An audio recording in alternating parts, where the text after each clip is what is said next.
In this video, we are starting section 8.7 on numerical integration. Our goals are to apply what are called the trapezoidal rule and Simpson's rule to approximate a definite integral. And how do we compute the error when we use these rules? So in this video, we will talk about what the trapezoidal rule is and how we use it to approximate the value of a definite integral.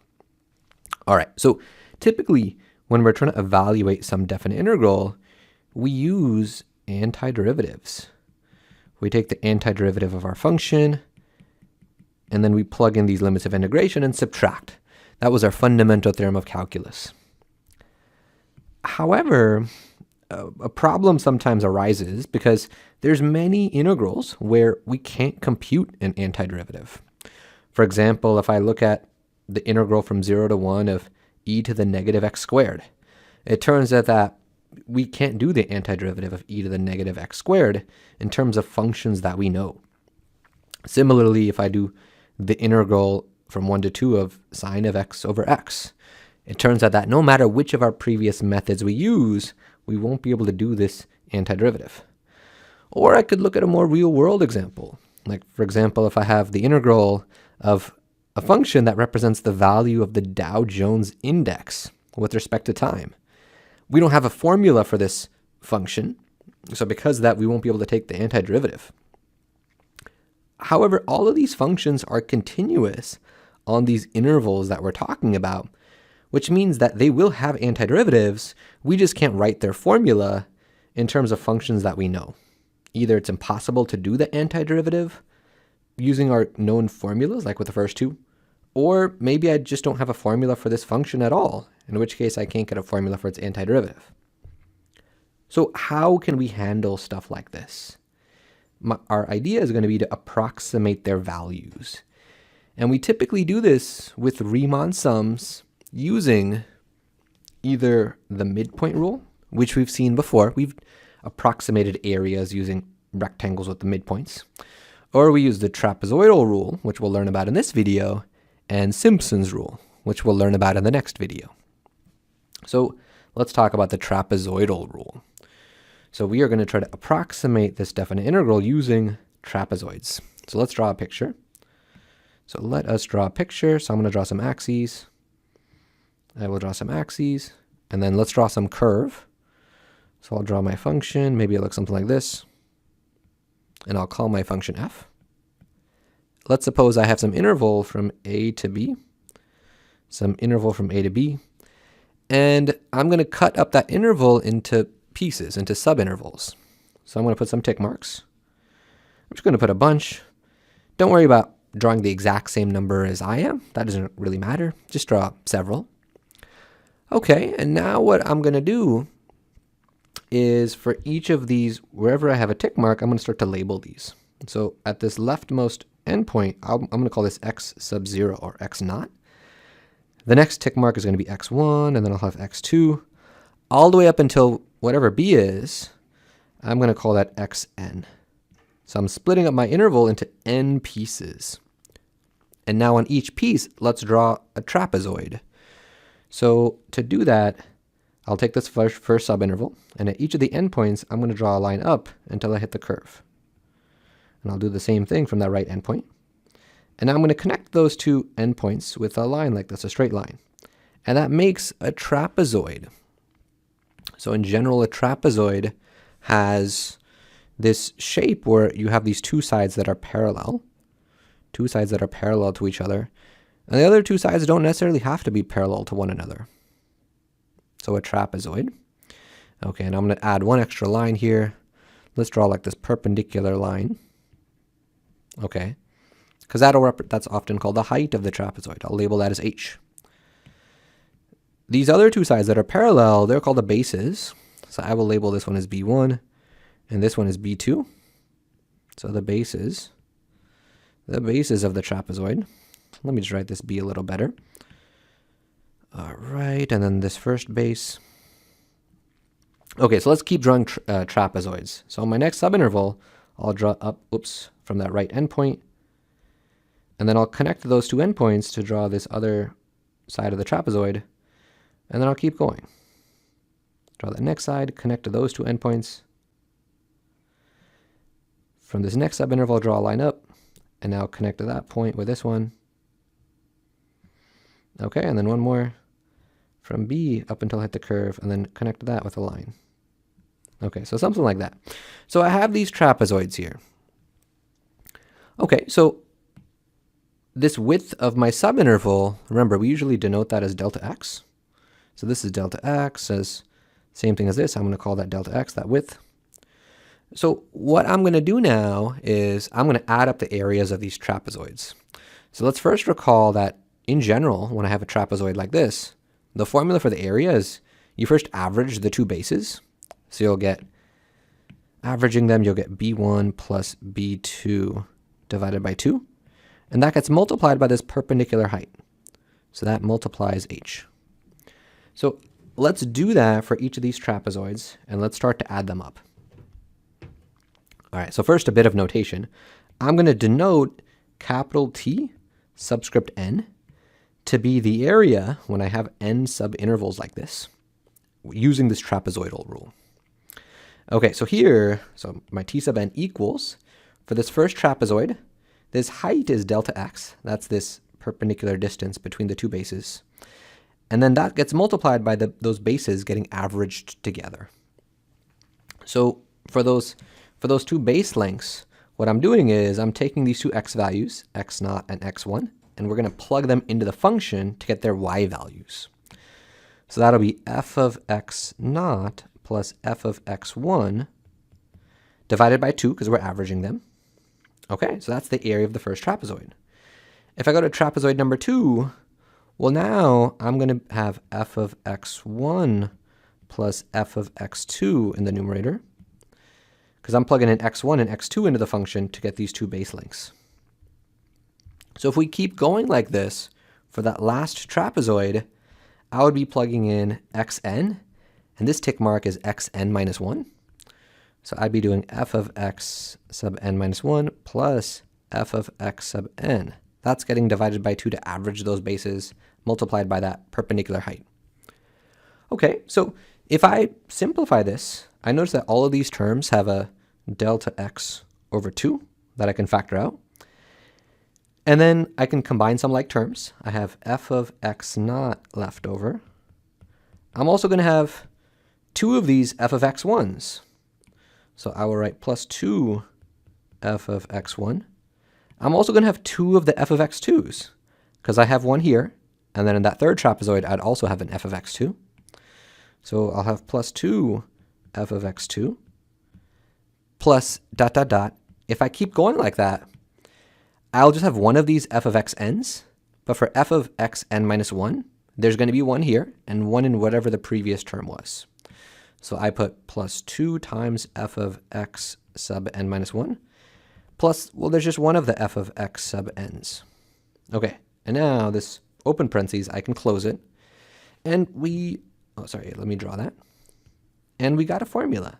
We have a formula at this point for what my approximation using this trapezoidal rule with n trapezoids is going to give us.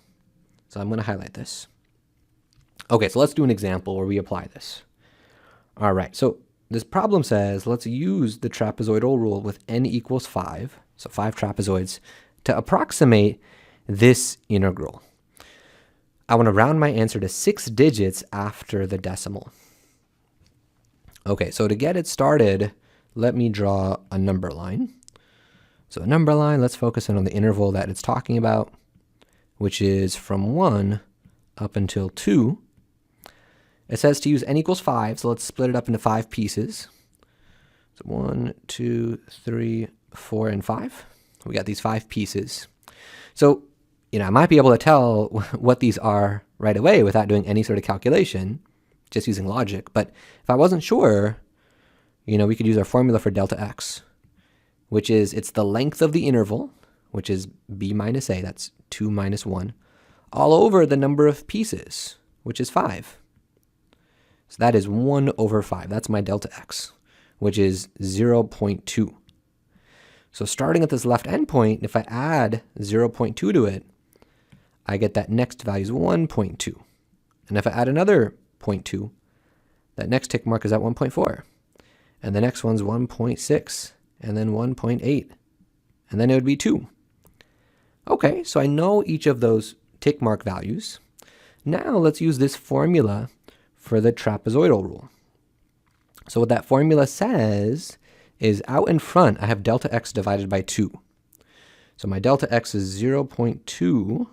That gets divided by 2. Big old parentheses. And now inside, I have to plug in, these x coordinates into my function. Starting with this leftmost endpoint, we plug that in to our function. So that's my x naught, and I'm plugging it into the function. So doing that, I'm plugging 1. I'll get just sine of 1 over 1. All right, the next term is 2 times f of x1. So you plug in this next tick mark value, 1.2, into the function, and then that result is going to get multiplied by 2. So let me put that 2 that's going to multiply it first. So plus 2 times, and now when I plug in 1.2, I'll get sine of 1.2 all over 1.2. Okay, so let me put a parentheses around this so that it's clear 2 is multiplying that. And then I'll keep going. The next term should be 2 times what I get when I plug in the next x value, the 1.4. So I'll get plus 2 times, if I plug in 1.4, sine of 1.4 over 1.4. And if I keep going, it's going to be 2 in front of every term until I get to this last tick mark value. And then there won't be a 2 in front of that one. Okay, so I'll have plus 2 times. Next up, I plug in 1.6. So I'll get sine of 1.6 over 1.6. There's one more with a 2. Plus 2 times, now I plug in 1.8. So sine of 1.8 over 1.8. Finally, I've reached that right endpoint. And now this one doesn't have a 2 in front. I just plug in this right endpoint into my function. So doing that, I'll get plus, and I get sine of 2 over 2. Okay, this parentheses that we started here, now let's close this. And if we work out what this is using a calculator, if we plug this in, I'm going to round, well, let me first say what it is unrounded, and then I'll say what it is. Well, let me do just a bunch of digits first, and then I'll round it. So this is about 0.65888.234. If I just do a bunch of digits. I've done 1, 2, 3, 4, 5, 6, 7, 8. So the problem said round it to 6 digits. Let's go ahead and do that.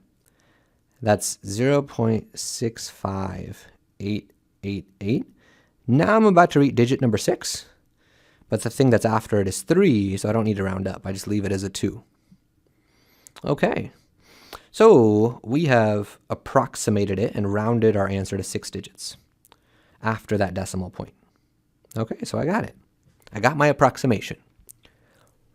So one of the things we might ask ourselves is, well, how good is this approximation? So we want to have a sense of, what could the error between the true value and my approximation look like? Let's introduce some notation. I'm going to denote this error using the trapezoidal rule by e subscript t. And the error is, well, it's just the actual value of my integral minus tn, which means minus my approximation. If I subtract those two, it's the error. How much is it off by? There's a theorem that says, well, the absolute value of that error is less than or equal to this fraction, k times b minus a getting cubed, all divided by 12n squared, where k is in what's called an upper bound for the absolute value of my second derivative on this interval. So what that means is, if you think about the absolute value of the second derivative, when you're plugging in an x value between a and b, if I think about that absolute value, if it's less than or equal to some number k, this number k is what's called the upper bound. So we won't prove this. It turns out you can prove this thing using the mean value theorem. That requires some higher level math, which we won't focus on for our class. We're going to focus on applying it. All right, so let's do an example where we find an upper bound for the error for that function, for that integral we were working with before. So it turns out the second derivative of that function is given by this formula. I've gone ahead and worked that out. To be able to find an upper bound for the error and use this formula, we're going to need to find k, this upper bound for the second derivative's absolute value. So there's two common ways to do that. And the first, I can graph my second derivative and then use a graphing calculator to help me. So let's go ahead and draw our axes. And if I focus on this interval from 1 to 2, it turns out the graph of my second derivative's absolute value. So if I look at y equals this thing, it turns out that graph looks like at x equals 1, I have a point, and then it kind of curves downwards, and x equals 2, I have another point. And if I plot the y values at those two endpoints, so at x equals 1, that y value is 0.2391333626. At that other endpoint, the y value is 0.0192509384. And with both of these, these are just estimates. The decimal digits continue, so they will continue on. So k has got to be something that's, greater than or equal to all of the y values that I see on this interval. So I need something in particular that's greater than or equal to this one. So because these decimal digits continue, I can't just sort of take the number where I get rid of all of those, because that would actually be less than this, because these decimal digits continue. So to be safe, let's just change this number 6 to a 7, because that'll for sure give me something that's higher than this point. So that'll be greater than or equal to everything on this interval. So k is going to be equal to 0.23913362, and then change that last digit to a 7. And that for sure is an upper bound. That's a value for k, an upper bound for that second derivative's absolute value. So let's take that, let's plug that into our formula where the k goes. So if I do that, we have k there times b is 2 minus a is 1. Those are based on my interval, divided by 12n squared. So that's 12 times, and n is 5 for my problem. So if we go ahead and plug in for k, and we work out what this is, I'm just going to go ahead and say what that is. That ends up being 0.007971120. I'm just going to a bunch of decimal places. So that means the error for that approximation we did in part A, well, it can be up to this big. So that's pretty small. That means the approximation we got in part A, it's pretty close to the true value. All right, so what can I say about the true value of the integral? Well, it's going to be that approximation. So I'm going to set up some inequalities here. It's going to be that approximation, which was 0.658888234. So I'm using my approximation with more decimal digits. Okay, it's just going to help me when I round to get a more precise value rather than already rounding it. So I'm going to take that, I'm going to copy it over to the other side of this inequality. Because what I can say is, well, the value of my integral, it for sure is going to be, between whatever that approximation was, minus this error, and then plus that error. So either I can go down, so and subtract 0.00079711120, or I can add that value, or I can add 0.00079711120. So I take my approximation, and then I'm either subtracting it or adding it. And that gives me a range within the true value of this integral will lie. So this value here, if I now approximate it and round it to 6 decimal places, this is about 0.658085. And then this number here, this upper bound, is going to be approximately 0.659679. Okay, so the value of my integral I can say for sure it's something between these two decimals. And those are pretty close together, so we have a pretty good estimate at this point. All right, so there's one other way we can find k. So how would I do this without a calculator? So to do that, so without a calculator, I can do what's called some inequality algebra. So first, I need a key theorem that involves inequalities to help us.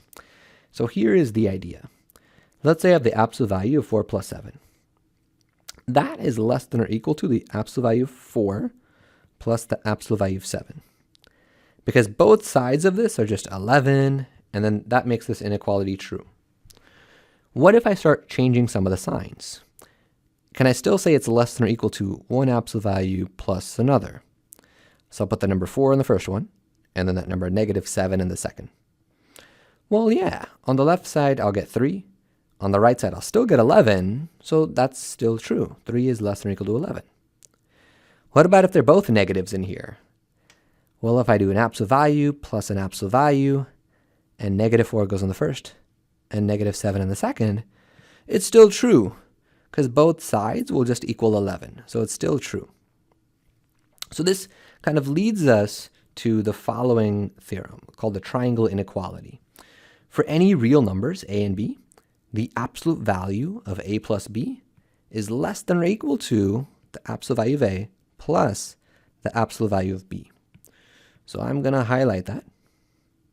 So often when we're doing stuff involving inequalities and finding bounds for things, we can use this triangle inequality.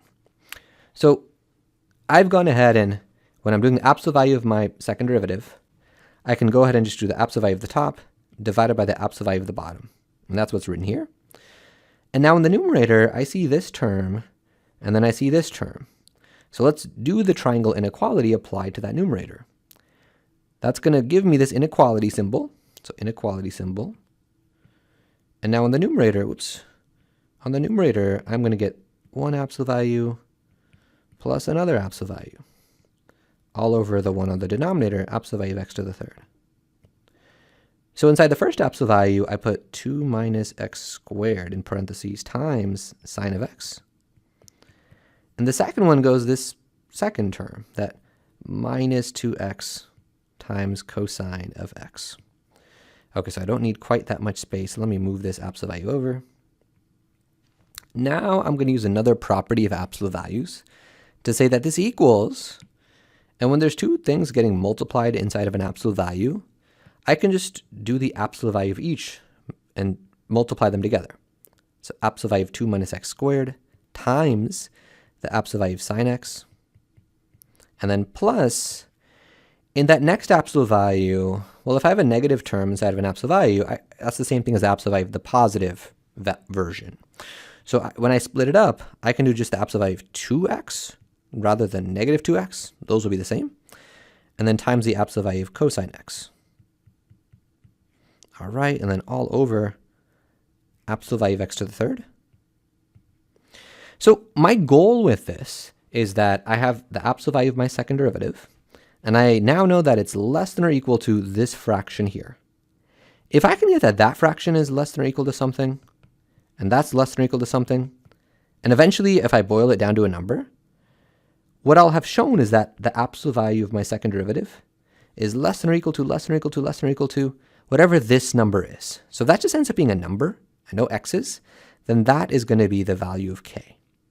So that's my goal, to keep doing algebra, to keep getting inequalities in the same direction as I do it. So one thing I want to notice is, well, the absolute value of sine of x, I can get an inequality like this. Because sine is always between -1 and +1. So when I absolute value it, it's always less than or equal to +1. Same thing with cosine x's absolute value. It's always less than or equal to +1. What about these other absolute values? So let's start with the absolute value of 2x. So my interval for this problem was from 1 to 2, because my integral goes from 1 to 2. So I have to think about, if I plug in values between 1 and 2 into the absolute value of 2x, like what's the biggest it could be? And the biggest it would be is if I plug 2 in. If I plug 2 in, I'll get 2 times 2, and that's 4. and absolute valuing it is just 4. So this absolute value is always less than or equal to 2 times 2, which is 4. Okay, nice. There's just one absolute value to go, this first one. And I think that might be the trickiest, but if you plug in this first endpoint 1 into it, you get 2 minus x, you'll get 2 minus 1 squared, which is 1. And if you plug in 2, you'll get 2 minus 2 squared, which is negative 2. But then I have to end up absolute valuing them. So if I were to absolute value this, it becomes a 1. If I absolute value it, if I absolute value this one, it becomes a 2. And I'd encourage you to think about it, although I won't work out the full reasoning. But if I were to plug in anything between 1 and 2 into this, that I'll never get an output that's bigger than 2. So 2 is the largest output that I can end up getting. So as a result, this first absolute value is less than or equal to 2, based on what we just said here. Okay, so let's go ahead and write this stuff down. So this is going to give me, this whole thing is less than or equal to, because I'm about to use all these inequalities for every term, and I'm replacing that first absolute value with a 2, and that second one with a 1, plus the third absolute value with a 4, and that last one with a 1. Essentially, I've replaced each of these terms in the numerator by something that's bigger than it, and that means this whole fraction is about to be greater than or equal to whatever we started with. All right, so I got this whole thing over the absolute value of x to the third on the denominator. Okay, so we are almost there. Let me give myself more room, so I'll move this up. All right, so the numerator is 6. The denominator is absolute value of x to the third.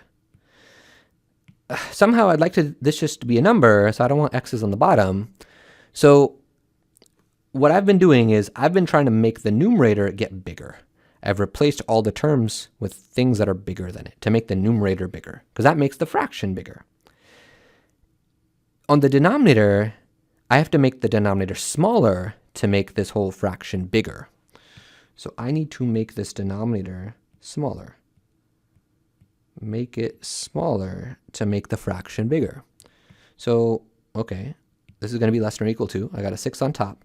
What's the smallest that denominator could be? Well, on my interval from 1 to 2, the value I'd plug in is 1. If I plug in 1, that makes that denominator as small as possible. And if I do that, I'll get 1 cubed in my absolute value, which is just 1. So overall, I'm getting 6. So just to recap, we got the absolute value of my second derivative. We did some inequality work, and we eventually got it's less than or equal to 6. So I can say 6 is my value of k. So notice that I did this differently than how we did method 1 to solve for k. Like method 1 was, perhaps maybe the most precise I could be. I was using the actual graph of the second derivative. All right, and then in method 2, I was doing a bunch of stuff with these inequalities, like this triangle inequality. But, as we notice sometimes when we do the triangle inequality, often we end up with things that are, not as small as what they used to be. Like in this example, this left-hand side was 3, but the right-hand side is 11. If I do the triangle inequality, I might end up with things that are way bigger than what I started with. For our purposes, that's okay, because k could be anything that's greater than or equal to this absolute value of the second derivative. It's just we'll get a slightly worse bound than what we got in method 1. But that's okay. So let's work with this. If I go ahead and take this value of k now, and I plug it in where the k is, and I work it out, you'll end up getting that this absolute value of my error is 0.02. So even with this, my approximation, I would have gotten, it's within 0.02 of the correct value, which is still pretty good. It's still pretty small. But I'm not able to figure out that it's quite as close this way as I was able to determine with method 1, where we got a much smaller error. Okay. So there we have it for the trapezoidal rule. We did some example where we applied it. We did an example finding the error. In the next video, we'll talk about how we can use what's called Simpson's rule.